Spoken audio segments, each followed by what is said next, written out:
Ladies and gentlemen, welcome back to another drawing video by yours truly, your local art idiot Zerg. How are you all doing? Hope you're all doing well. Sorry, this is not a live stream. I need to get out of the habit of that. But I hope you're all doing well and creating some awesome pieces of art out there. This week's one is of a very iconic moment within Dragon Ball Z, Majin Vegeta's goodbye to Bulma, Trunks, and yes, even you, Kakarot. Hopefully you guys all enjoy this one. I have a little bit of a play around. I have got myself a new-ish kind of camera. I say newish, it's a new camera to me. I am testing out the Gopro Hero Black 8 or 8 Black or whatever you want to call it, and trying it out in USB-C mode. Now, as for the camera itself, here you can see on the screen we've got two splits. We've got GoPro and my phone. Can you tell which is which? Leave your answers on a postcard and send them into, I don't know, somewhere, because Royal Mail at the moment is quite incompetent. So chances are I'm not going to get your postcards. But you can also leave your messages in the bottom if you like. As you can tell, I've had a lot of caffeine this morning, so it's a bit of a change, isn't it? Try and shut me up. But anyway, if you guys want to know which one is which, long pause for dramatic effect, the GoPro is on the left and my phone is on the right. Noticeable difference in both of them. Unfortunately, the GoPro at the moment, I am using it on Windows 10, so the drivers / firmware for it aren't up to date as the Mac version is. So I wouldn't really recommend, if you want to get really high detail on any drawing, I can't recommend using this camera for like art stuff unless you're using it in HDMI mode, which you will need to use the media mod for it, so you can then output HDMI into a capture card. But unfortunately, at the moment, I don't have a capture card to do that. Hence why I went with the GoPro 8 Hero Black. But, you know, I'm going to call it everything under the sun. So yeah, first drawing is done with side by side with my phone. My phone is a cat running around, scaring even crap out of itself. Do apologize. Sorry, my phone. A OnePlus 8. No, it's not a OnePlus 8. I wish. I wish. It's the OnePlus 5T is what I record my footage on. And I really wanted to record the footage straight to my PC, hence why I went with GoPro 8 Hero Black. Still got that wrong. So when I got the camera, it did come with a 32 gigabytes memory card. So as you can see on the screen, we've got a very, very high def version of the inking. This is recorded in a 4K 60 FPS, slightly sped up, so you kind of lose those frames a little bit, not too much, but it does give you the opportunity to, well, gives me the opportunity to zoom right in. The problem that I found by doing this is that I've got no way to monitor the footage, which is what I like to do when recording. So yeah, at least with my phone, I can sort of look up at the mounts and just see what's going on, make sure it is still recording, even though I have failed at doing that quite a lot lately. But that option is there, and this is why I wanted to record it through OBS with USB-C, the camera in webcam mode, so I could monitor it and, you know, save it directly to the hard drive and not have to worry about it. But as it is, the only option I've got for capturing any kind of artwork recording is directly to the memory card. Now, unfortunately, like I say, I've only got a 32 gigabyte card because that's what came with it, and that allows me to record up to about 30 minutes. Now, unfortunately, I'm not the fastest drawer out there, so 32 gigabytes isn't really enough. It was just about enough for me to do this inking. And you know what? I might invest in a bigger memory card. I have been looking at the Hero mod, because a Hero mod and a bigger memory card is going to be roughly about the same price. So there is that. The other option is just keep recording on my phone, which, you know, it's not a problem. The time-lapse mode works fine. It's just, you know, I just wanted to try and get a little bit of higher quality, so I could like do really nice zooms, some really nice zoom-ins with the 4K footage. So although the footage won't be 4K on here on YouTube, it will be obviously 1080, but it gives me the option to zoom in, so I've got that extra, you know, buffer, so to say. But unfortunately, at the moment, that is something that I really can't really do, because I'm not quick enough to fit enough footage within 30 minutes. So yeah, I know it's a bit of a sort of a quick rambling on with the GoPro Hero 8 Black. Hey, got it. I'll get there in the end. Can I recommend it for as a webcam in USB-C mode? Depends on what you want to use it for. If you want to use it for live streaming, it's fine, absolutely fine. It's a huge upgrade over what I was using before. So I was using the Logitech C922. That was okay. I just couldn't get the grips with the Logitech, because every time you turned your PC off or closed OBS, it just reset settings. It was a pain in the butt. At least with this, it's just, you know, plug and play essentially. Well, once you've downloaded your drivers, make sure you download the drivers, and they are in beta at the moment, so they are slowly updating them. I have been checking the website here and there to see if they do get extra options. The only options you get at the moment in webcam mode is to change the lens, which gives you the ultra wide, normal, and slightly close up, so you can't adjust the zoom or anything like that. Whereas if you was in HDMI mode, you get full control over all the settings. So that's control over, you know, your ISO, your exposure, your zoom, obviously the lenses again, your frame rate, your resolution. You get access to everything, which is just such a huge plus over the USB-C mode. Unfortunately, I'd like to see that be implemented into USB-C, because, you know, it's just over USB. You know, with the Logitech cameras, you could do that. You could change the resolutions, you could change your exposure and your white balance and all that within OBS. But you right click on the GoPro in OBS and you got access to nothing. So here's hoping that at some point down the line we do get access to those settings. But for now, I cannot recommend using the USB-C mode. Use the HDMI mode if you can obviously afford it. That's my 2 cents on that. And now the inking is pretty much coming to an end now. We will move on to the coloring. In the bottom left, you can see the original. This is a screenshot taken from the anime, because I really wanted to replicate, because this shot is so iconic in terms of the perspective, the coloring used as well. You know, it's an anime. Animes usually, for the most part, are done cell shaded. Now there is pretty much nothing in this screenshot, this scene, that is cell shaded. So the whole thing, for me, needs to be done with blending. And yeah, this took me a very long time to do. Yeah, I'm gonna let you guys just watch as I go through it and blending with the alcohol markers. Now the alcohol markers I'm using is a mixture of the Ohuhu brush set along with the chisel set, because obviously some colors I don't have in both sets, a few skin tones and browns from the Copics sketch marker. And yeah, let me know what you think. I'll see you guys at the end. Enjoy.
And if you made it all the way to the end, I do appreciate it. I didn't want to speed this one up too much because I just really wanted to sort of try, not so much how long this took me. I haven't sped this up at all, apart from what the phone captured.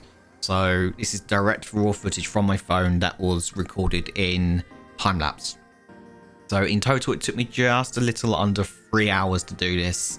And for the most part, I was working not so much against the clock, but more so against the inks time, because I had to work as soon as I put one color down. I had to then work with the next color so I could then blend it. So if I left it for too long, then the blending isn't so great. You can still blend it even when it's dry. You can still put colors on top and blend them. It doesn't look as great and looks patchy. And yeah, I feel like I did an okay job. It's not perfect by any stretch of imagination. I did go back after I finished it, so if you skip back to just towards the end of the recording to this obviously screenshot now, you can see that I did go back and try to make the sides of the neck a little bit darker, and yeah, it's just that neck. I'm happy with everything else. It's just the neck and maybe a little bit more of the eyebrows. If you didn't quite notice how I was trying to get these very, very sort of pastel looking colors, I was using the blender from the Ohuhu set that I have, where I would put down the color first. So you'd probably notice that the color went down. It was quite rich in most cases, especially the blood and some of the yellow tones were very, very sort of like bam in your face.